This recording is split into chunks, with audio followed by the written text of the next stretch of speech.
சேனலோட பிசி பில்டை பற்றி தான் நம்ம பேச போகிறோம். ஸோ இந்த பிசி பில்ட் பண்ணுறதுக்கு எவ்வளோ ஆச்சு அண்ட் இது என்னெல்லாம் காம்பனன்ட்ஸ் யூஸ் பண்ணியிருக்கோங்கிற மொத்த காம்பனன்ட்ஸ் அண்ட் அதை பற்றியான ஒரு வாக் த்ரூ தான் நம்ம இந்த வீடியோவில் பார்க்க போகிறோம்.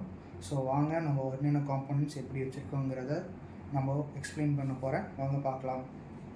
இப்போ ஃபஸ்ட் காம்பனன்ட் என்னென்னா CPU. இது வந்து ஏஎம்டியோட Ryzen 5th Pro ஜென்னோட சீரீஸ். ஸோ ஏஎம்டியில் பெஸ்ட்டான கேமிங் சிபியூன்னு பார்த்தோம்னா நமக்கு வந்து ஒரு என்ட்ரி லெவலான சிபியூ தான் இது வந்து Ryzen 5th ஜென்னோட 5600T 6 core 12 processor. இது ஒரு நல்ல டீசெண்டான கேமிங் பர்ஃபார்மன்ஸ் கொடுக்கக்கூடிய சிபியூ தான். அண்ட் ஆல்சோ இது வந்து பட்ஜெட்குள்ளே வரக்கூடிய சிபியூ. ஸோ இது எம்ஆர்பி பார்த்தோம்னா இங்கே 22,000 ஏதோ போட்டிருக்காங்க. பட் ஆனால் இது நம்ம அவ்வளோக்கெல்லாம் வாங்கல. இது ஒரு 9,000குள்ளே நம்ம வாங்கியாச்சு. 9 to 10,000 அப்ராக்சிமேட்லி நினைக்கிறேன். ஐம் நாட் ஒரு 10,000குள்ளே வாங்கியிருக்கோம்.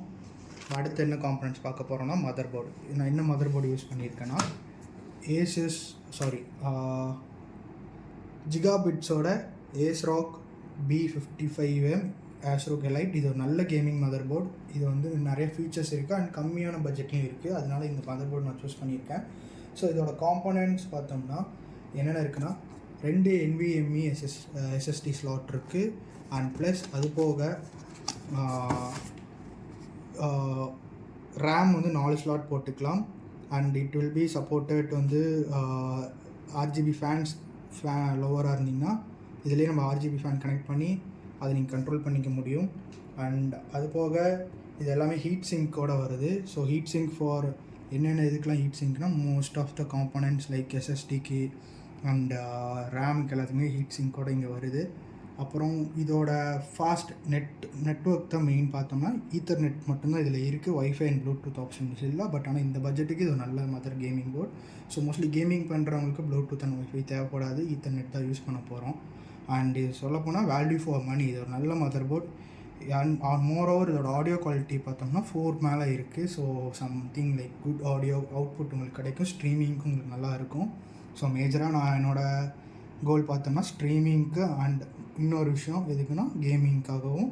ஸோ இதுக்காக தான் நான் வந்து இந்த மதர் போர்ட் சூஸ் பண்ணியிருக்கேன். அண்ட் பட்ஜெட் வைஸும் பார்த்தோம்னா எனக்கு இது ஒரு நல்ல பட்ஜெட்டாக இருந்துச்சு. அண்ட் இதில் வந்து HDMI பின் இருக்குது. அண்ட் கிட்டத்தட்ட ஒரு 3.2 USB ப்ளக் வந்து பார்த்தோம்னா ஒரு 3-4 இருக்குதுன்னு நினைக்கிறேன். ஸோ இது ஒரு நல்ல சாலிடான மதர் கேமிங் போர்டு. உங்களுக்கு தரமாக இருக்கும். இது நான் ரொம்பவே ரெக்கமெண்ட் பண்ணுவேன். ஸோ அடுத்து நம்ம என்ன பார்க்க போகிறோன்னா எல்லோரும் மெயினான பார்ட் கிராஃபிக்ஸ் கார்டு. நான் எடுத்தது ASUS 3060யோட 12GB variant and OC like overclocking editions தான் எடுத்திருக்கேன். ஏன் இந்த கார்டுனா இது ஃபஸ்ட் திங் பட்ஜெட் ஃப்ரெண்ட்லியான இருக்கணும். அதுவும் இல்லாமல் இது ஒரு ஸ்ட்ரீமிங்க்கு அண்ட் கேமிங்க்கு நல்ல கார்டுன்னு சொன்னாங்க. அண்ட் இதில் வந்து என்கோடர் இருக்கிறனால ஸ்ட்ரீமிங்க்கு வந்து ஈஸியாக நம்மளால் வந்து பண்ணிக்க முடியும். அண்ட் இதில் ரேட் ட்ரேசிங் அண்ட் DLSS இருக்குது. ஸோ எல்லாருமே வந்து நான் ஆக்சுவலாக 3060 போகலான் இருந்தேன். ஆனால் ஒரு 5,000க்கு கொஞ்சம் அப்கிரேட் போட்டோம்னா நமக்கு இது நல்ல கார்டாக கிடச்சிடுது. அண்ட் 12GB VRAM இருக்கிறனால ஸ்மூத் ப்ளேவாக இருக்கும். DDR6 12 சப்போர்ட் பண்ணுது இந்த பின். அண்ட் இதில் வந்து ASUSோட கம்பெனி இது நல்லாவே பர்ஃபார்மன்ஸ் அவுட்புட் தருது. அண்ட் இது போக உள்ளே இன்டிகிரேட்டடாக அவங்க icing method of cooling fan வச்சுருக்காங்க. ஸோ இது பர்ஃபார்மன்ஸ் வைஸ் பயங்கரமாக இருக்குது ஃப்ரெண்ட்ஸ். ஸோ நான் இது பட்ஜெட்டில் நீங்கள் ஒரு கம்மியான கார்டு தான் எனக்கு இருக்க 25 தான் இருக்குது. 25 to 27 தான் இருக்கேன் பட்ஜெட்னா நீங்கள் தாராளமாக இது போய்க்கலாம். ஸோ இதுக்கு ஆல்டர்னேட்டிவ் என்னென்னு பார்த்தீங்கன்னா AMDயோட RX 6700 XTன்னு நினைக்கிறேன். அதுவுமே நல்ல கேமிங் கார்டு தான். பட் அதில் வந்து நீங்கள் ரா கேம் மட்டும்தான் விளாட போகிறீங்க, ஸ்ட்ரீமிங்லாம் எதுவும் பண்ணலன்னா நீங்கள் அதுக்கு போய்க்கலாம். பட் இதில் இல்லை நான் ஸ்ட்ரீமிங்கும் பண்ணணும், கேமிங்கும் விளையாடணும், எடிட்டிங்கும் பண்ணணும் அப்படின்னு நினச்சிங்கன்னா கண்டிப்பாக நீங்கள் வந்து இந்த கார்டை சஜஸ்ட் பண்ணலாம். இது வந்து கேமிங்க்கு, ஸ்ட்ரீமிங்க்கு அண்ட் எடிட்டிங்க்கு இந்த கார்டு தேவைப்படும். இல்லை உங்களுக்கு ரா பர்ஃபார்மன்ஸ் தான் வேணும் கேமிங்க்குனா AMDயோட Ryzen 6600 ஆர் 6700 அந்த XTக்கு நீங்கள் போய்க்கலாம். ஸோ இதில் வந்து உங்களுக்கு வந்து இந்த கிராஃபிக்ஸ் கார்டில் உங்களுக்கு RGB லைட்டில் but some RGB light kind of திங்கும் இருக்குது. ஸோ நல்லாவே இருக்குது. ஸோ இதோட மொத்த பில்டான வீடியோவும் நான் உங்களுக்கு ஃப்யூச்சரில் போடுவேன், நீங்கள் பார்த்துக்கோங்க. ஸோ இப்போ நம்ம அடுத்த காம்பனன்ட்ஸ் என்ன பார்க்க போகிறோன்னா RAM அண்ட் SSD. ஸோ என்ன RAM போட்டிருக்கேன்னா இதில் வந்து Crosshairோட Vengeance எல்எக்ஸ்பி DDR4 ரேம். இது 16GB தான் போட்டிருக்கேன். ஸோ இது வந்து லைக் இன்னொரு 16GB ஸ்டிக் நான் ஆட் பண்ணுவேன்.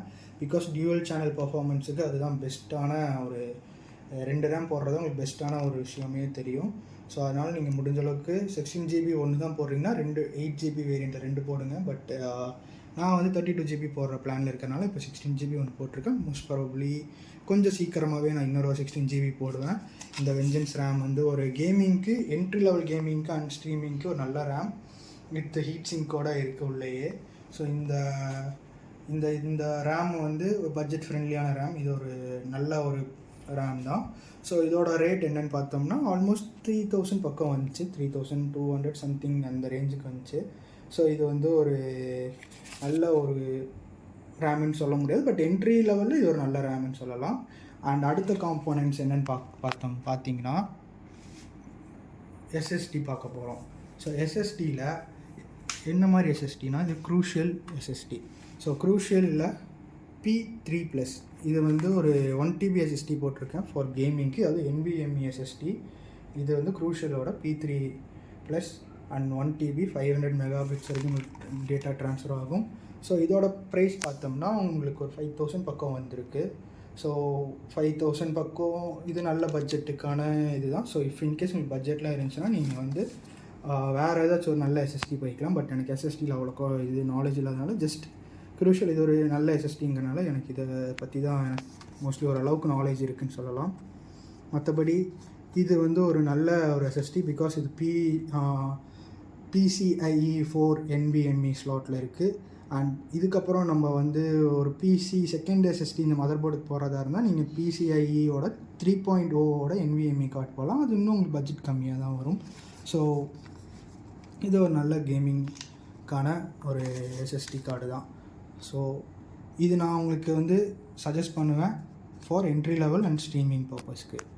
காம்பனன்ட் என்னன்னு பார்த்தீங்கன்னா பவர் சப்ளை யூனிட். ஸோ என்றைக்குமே நீங்கள் ஒரு கேமிங் பிசி பில்ட் பண்ணுறதா இருக்கீங்கன்னா பவர் சப்ளை கொஞ்சம் நல்ல பவர் சப்ளையாக போய்க்கோங்க. இதில் நீங்கள் பட்ஜெட் அண்ட் காம்ப்ரமைஸ் எதுவுமே ஆகிக்க வேண்டாம். பட் ஓவராலாக என்கிட்ட இருந்த பட்ஜெட்டுக்கு நான் ஆன்டி ஸ்போர்ட்ஸோட FP650 பவர் ப்ரான்ஸ் 80+ தான் எடுத்திருக்கேன். இதோட ரேட் பார்த்தோம்னா கிட்டத்தட்ட அரௌண்ட் ஒரு 5,000 to 7,000 பக்கம் ஏதோ வந்திருக்கு இந்த ரேட். ஸோ இதுதான் அதோட ஸ்பெசிஃபிகேஷன்ஸ் எல்லாமே பார்த்துக்கோங்க. இது ஒரு நல்ல டீசெண்டான கேமிங் தான். பட் இதை விட ஒரு நல்ல ஒரு பவர் சப்ளை யூனிட் உங்களுக்கு வேணும்னா நீங்கள் வந்து கூல் மாஸ்டர்ஸ் இல்லை MSI அந்த மாதிரி நீங்கள் போய்க்கோங்க. இது வந்து பட்ஜெட் இல்லாத காரணத்தினால நான் இதுக்கு வந்திருக்கேன். பட் காம்ப்ரமைஸ் வந்து என்னால் வந்து ஓரளவுக்கு தான் இதில் பண்ண முடிஞ்சிச்சு. ஏன்னா இதுதான் மெயினான காம்பனண்ட். இதில் நான் ரொம்ப காம்ப்ரமைஸ் பண்ணவும் முடியாது. ஸோ கூடிய சீக்கிரம் SMPS நான் அப்கிரேட் பண்ணுற மாதிரி இருக்கேன். ஸோ கூல் மாஸ்டர் போகலான்ட்டு இருக்கேன். பட் அது இப்போது இல்லை, கொஞ்சம் ஒரு 6 to 1 இயர்க்கு அப்புறம் நான் போகலான்ட்டு இருக்கேன். இது சொன்னோம்னா நம்ம பில்டுக்கு 650 வாட்ஸின் பவர் சப்ளை வந்து கொஞ்சம் ஜாஸ்தின்னு வச்சுக்கலாம். பட் ஆனால் இது ஒரு தரமான பவர் சப்ளை. அண்ட் இது வந்து என்ன கேட்டால் இந்த ட்ராபேக்கும் இல்லை இப்போ வரைக்கும். ஸோ ஃப்யூச்சரில் என்னங்கிறத பார்ப்போம். ஸோ அடுத்து என்ன பார்க்க போனால் PC கேபினெட். இது என்ன கேபினெட் பார்த்தோம்னா ஆன்டி ஸ்போர்ட்ஸோட ice 270M 6 fan variant gaming cabinet. இது ஒரு நல்ல ஏர் ஃப்ளோக்காக நான் 6 ஃபேன் போயிருக்கேன். அண்ட் மோரோவர் பட்ஜெட் வந்து 3000. இந்த கேபினெட்டோட பட்ஜெட் மொத்தமே 3000 தான். ஸோ இது எல்லாமே எங்களுக்கு மொத்தமாக பில்ட் பண்ணி கொடுத்தது யாருன்னு பார்த்தோம்னா மைக்ரோவின் கம்ப்யூட்டர்ஸ் அப்படின்னு சொல்லிட்டு காந்திபுரத்தில் இவங்க லொக்கேட் ஆகிருக்காங்க. ஸோ கோயம்புத்தூரில் காந்திபுரத்தில் இவங்களை நீங்கள் காண்டாக்ட் பண்ணுங்கள். அவங்க காண்டாக்ட் டீட்டெயில்ஸ் எல்லாமே நான் கொடுத்துருக்கேன்.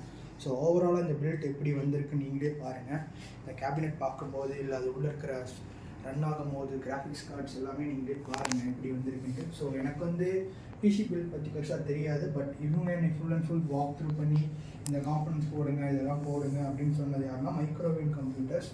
அவங்க அங்கே யாருன்னா ரசோல் சொல்லிட்டு அவர் எனக்கு ரொம்ப ஹெல்ப் பண்ணார். ஸோ அவரோட ஃபோன் நம்பர் அண்ட் அதை பற்றியான ஒரு அட்ரஸ் எல்லாமே நான் வந்து உங்களுக்கு நான் கீழே டிஸ்கிரிப்ஷனில் பின் பண்ணுறேன்.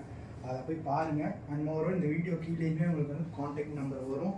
அதை நீங்கள் பார்த்து அவங்க கால் பண்ணுங்கள். இது வந்து தமிழ்நாடு ஃபுல்லாக அவங்க எல்லா இடத்துலையும் டெலிவரியும் பண்ணுறாங்க. அண்ட் ஆஃப்டர் சேல் சப்போர்ட்டும் கொடுக்குறாங்க. ஸோ சொல்ல போனோம்னா அவங்களோட services and after sale support தான் ரொம்ப முக்கியம். அது ரொம்பவே நல்லாவே பண்ணுறாங்க இவங்க. ஸோ தாராளமாக நீங்கள் இங்கே போய் பில் பண்ணலாம்.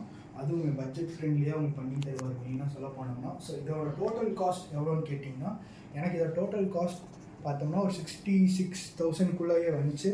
ஸோ மேபி காம்பனன்ட்ஸில் ஒரு 1000 ஒரு 2000 மேபி கம்மியாக ஜாஸ்தியாக சொல்லியிருக்கலாம். பட் எனக்கு எக்ஸாக்டான ப்ரைஸ் எனக்கு தெரியல. பட் ஓவராலாக ஒரு ஆவரேஜ் ப்ரைஸ் தான் தெரியும். ஸோ இன்னும் சொல்ல போனால் இந்த பிசி காம்பனன்ட்ஸோட ப்ரைஸ் எல்லாமே உங்களுக்கு அப்பப்போ மாறிட்டே இருக்கும்.